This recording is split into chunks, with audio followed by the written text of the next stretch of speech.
Have you seen Ready Player One? This film by Steven Spielberg, which is an adaptation of a book by Ernest Cline, has made millions of viewers dream with its limitless digital universe. In this fictional future, people escape their everyday lives' banality by entering the Oasis, a virtual world. In the Oasis, possibilities are endless.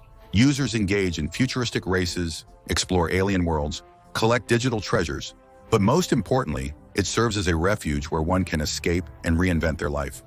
For many people, this was the promise of the metaverse made by Facebook in 2021.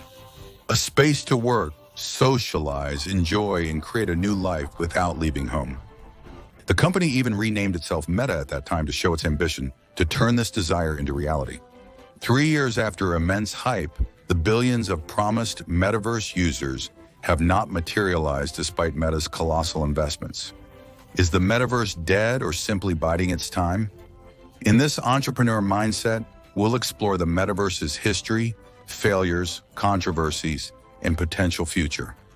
I have a cold today, so excuse my voice, but we owe you 3 videos a week, so no excuses. Let's go.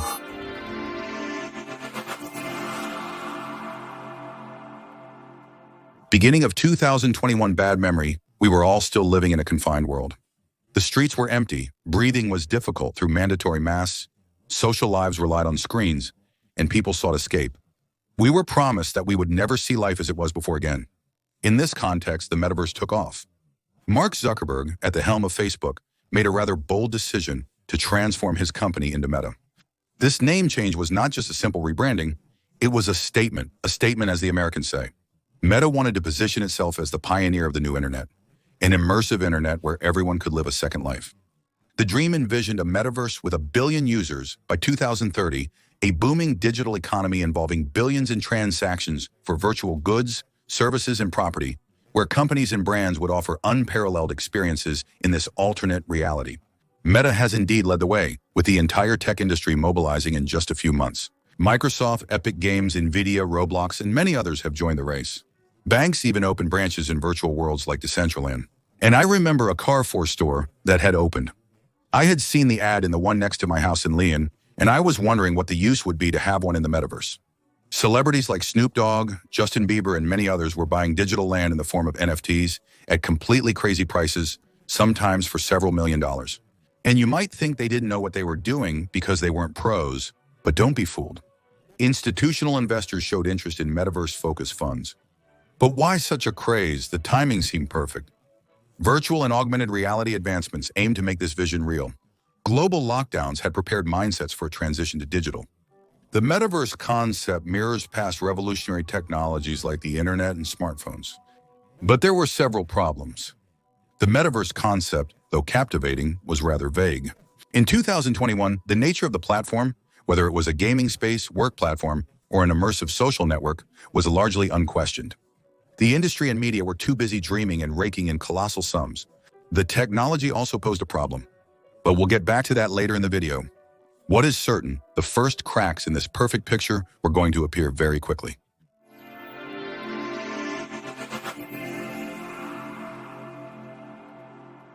The metaverse dream rapidly clashed with reality. As billions in investment poured in and promises multiplied, warning signals began to appear. From 2022, the magic gave way to a brutal awakening.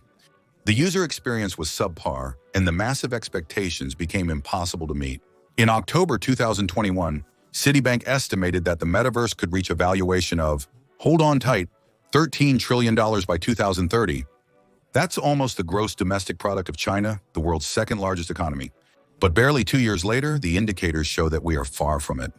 Google searches for the metaverse have dropped compared to the peak of 2021. Decentraland and Sandbox, 2 flagship projects, occasionally had under 50 daily active users. Meta has suffered massive losses, with its Reality Labs division losing $58 billion from 2020 to 2024. These figures show us how diametrically opposed Meta's vision and the public's real interests were. But why did the metaverse fail so quickly? It was supposed to offer revolutionary experiences, but what users found fell far short of expectations. The avatars in Horizon World, Meta's metaverse, were graphically dated, worthy of a video game from the year 2000. Navigating virtual worlds was slow, unintuitive, and required expensive equipment like Oculus headsets. The proposed activities, such as virtual meetings or games, seem pointless, quite redundant compared to existing tools like Zoom or popular online games. In short, the metaverse offered nothing that wasn't already doable elsewhere, better and with fewer constraints. As a side note, I say metaverse, and not the French metaverse, as it has become part of popular culture. Another major problem was the gap between the promises and reality. Businesses and media had presented the metaverse as an immediate revolution. Yet building an immersive and connected world on this scale required years, if not decades of development. At the same time, users weren't prepared to widely adopt this technology. Unlike the rapid adoption of smartphones or the internet, the metaverse required an additional effort, purchasing costly gear, learning a new system, and altering digital routines. The negative feedback had a domino effect. Companies that had rushed to create their virtual presence began to withdraw. Several metaverse-focused investment funds have closed. Even Wall Street, once euphoric, has now rejected the concept. In less than 3 years, the metaverse has gone from the next big revolution to a subject of mockery. But is this really the end or just a stage in the evolution of this idea?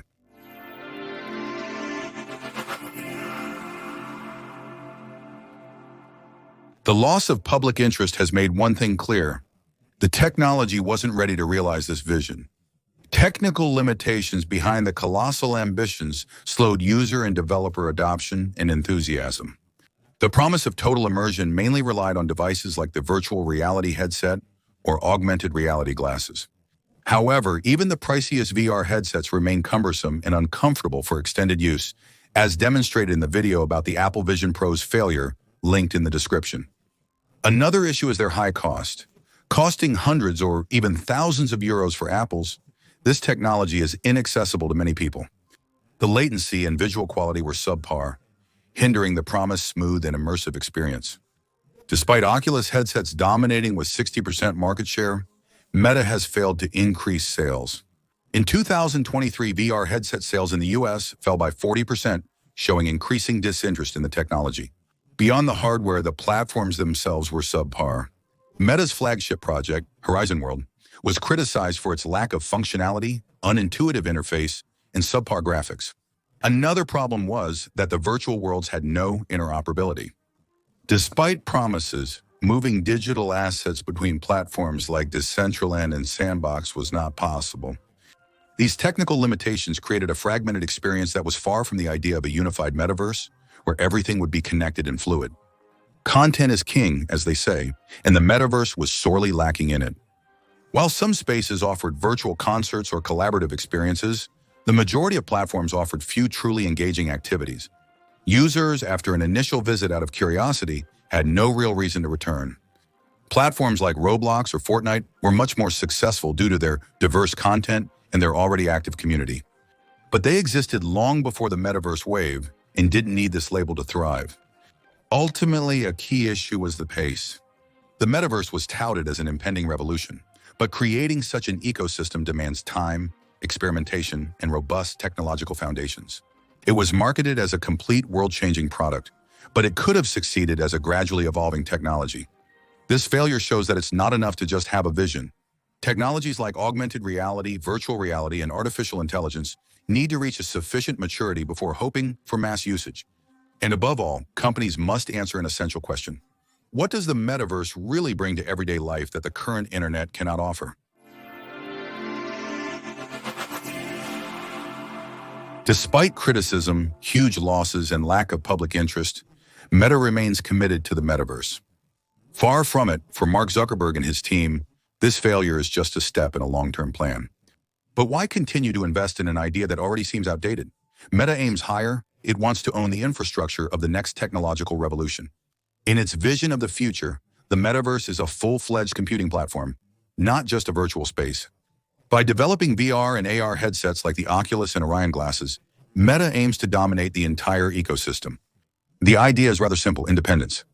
It should be noted that the company depends on Apple and Google mainly because these two giants control the mobile ecosystems through their operating system, iOS and Android, and their app stores, which are essential access points for Meta's applications like Facebook, Instagram, and WhatsApp. Apple and Google have stringent data collection regulations and charge up to 30% commission on transactions through their platforms, restricting Meta's ability to monetize its services. Meta's reliance on Apple and Google limits its control over user access and revenue model, making its strategy vulnerable to the tech giants' decisions. By decreasing reliance on these two giants, Meta could set its own terms. Data domination. It's not good news, but by mastering hardware and software, Meta could collect and exploit data on an even larger scale. Advertising in virtual worlds. The company aims to recreate its successful advertising-based business model in immersive universes. Contrary to the initial image of the metaverse as a purely virtual space, Meta is now betting on a fusion between physical reality and augmented reality. Mark Zuckerberg stated his AR glasses will be the next major tech advancement, replacing smartphones and integrating the internet into our visual field. Imagine a pair of glasses that display notifications, routes, or even virtual avatars superimposed on your real environment. This concept could appeal to a much wider audience than VR headsets, which remain niche today. For Meta, the game is worth the candle. If the company establishes itself as the leader of this new tech wave, it could redefine how we interact with digital. It's a costly gamble, but also a chance for Meta to regain dominance lost to TikTok and Apple. Zuck himself has stated that this project could take a decade or more to bear fruit. Meta's current aim is not to quickly profit from metaverse investments, but to ensure a position in the future tech landscape. Meta isn't alone. Although less vocal, Apple, Microsoft, and NVIDIA are also investing in AR and VR technologies. If these innovations work, the metaverse or an evolved version could become relevant again in the coming years. The metaverse, as it was sold in 2021, a revolutionary and immediate virtual universe, has failed. But that doesn't mean the vision is dead. Technological revolutions often need time, trials, and failures to succeed. The real question may be not if the metaverse will be reborn, but how. And do you still believe in the potential of the metaverse? What is certain is that if Zuck can't immerse us in an imaginary world, he will do everything to impose augmented reality instead of our smartphones, with all its advantages, but also concerns that are chilling, as seen in the video that is displayed.